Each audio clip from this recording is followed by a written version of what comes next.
All right, so let's take a look at these sequences and determine whether they converge or diverge. And we're asked to find it. If it converges, we want to find the limit. So this first sequence is pretty straightforward. Essentially, the denominators are all just the term numbers. So we could write the general term for the sequence fairly easily as just 1 over n, right? So, and we can look at the limit as n approaches infinity of 1 over n, and we know that that's equal to 0. So we can say that this sequence converges to 0. So this sequence converges.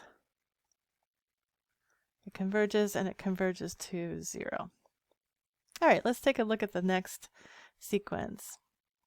So in this sequence, we have denominators that all look like powers of 2. Now, I believe this is the same sequence from example 2, right? And in there we found, in that example, we found that the explicit formula for the general term was -1 to the n minus 1 times 1/2 to the n. Or I think actually I wrote it differently than that, didn't I? I wrote it as 1 over 2 to the n, I believe. So I'll write it the same way I wrote it before. Oops.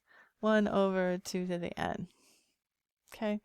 So this sequence, you can see just from the pattern that it seems like they're getting smaller and smaller and smaller. So, but we could take the limit. We could take the limit as n goes to infinity of -1 to the n minus 1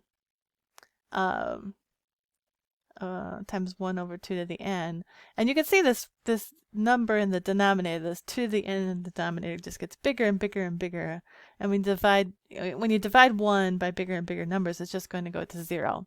So it doesn't really matter what's happening with this multiplier, this -1 to the n minus 1, because if you take it times 0, you're just going to get 0. So the limit here is 0. So this sequence, let's see, let me see, oops, the sequence converges, and it also converges to 0. Converges to 0. Okay. Now, if you look at this one, this is an example like I was telling you before.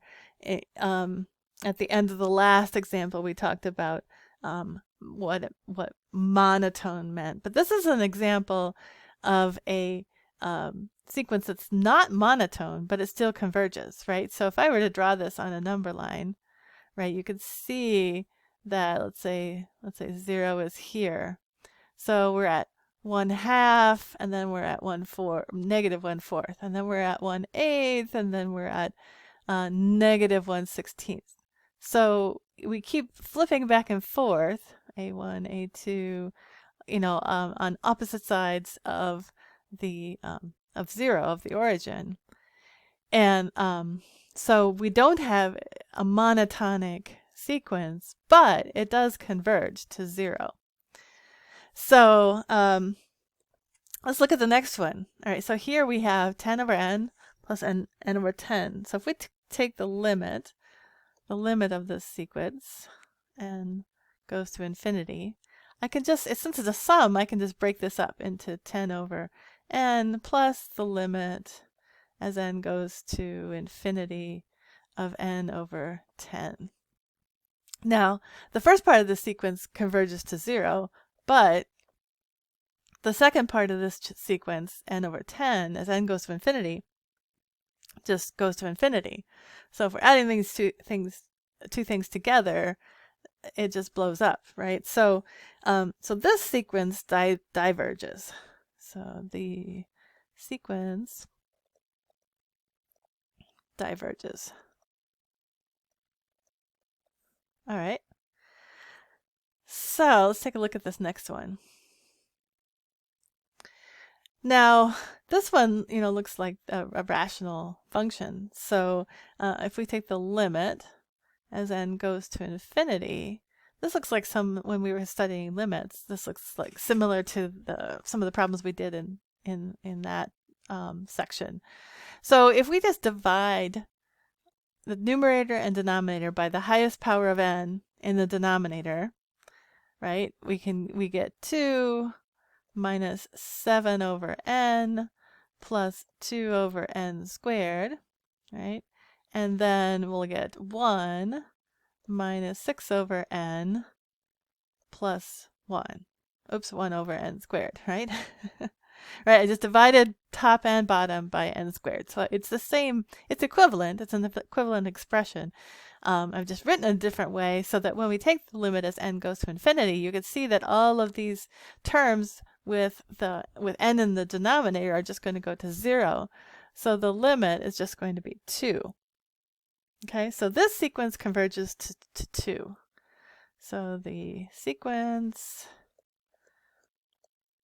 converges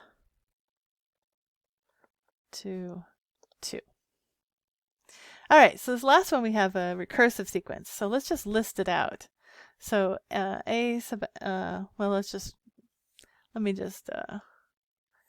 just list it out. All right, so we're going to start with 1, and then we're just multiplying each consecutive term, each subsequent term by 1/2.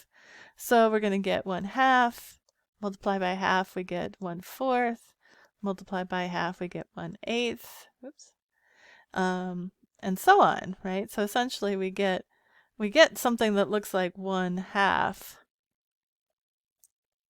but it's delayed, right? This is n equals 2, right? So, but it's 1/2 to the first power, so it's to the n minus 1 power. All right, so, and that could also be written as 2 to the n minus 1. So that looks a lot like something we've seen before.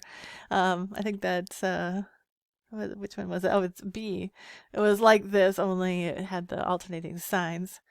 But you can see again, if I take the limit as n goes to infinity of this 1 over 2 to the n minus 1, it's just going to go to 0 because that denominator gets bigger and bigger and bigger, right? So this sequence also converges to 0.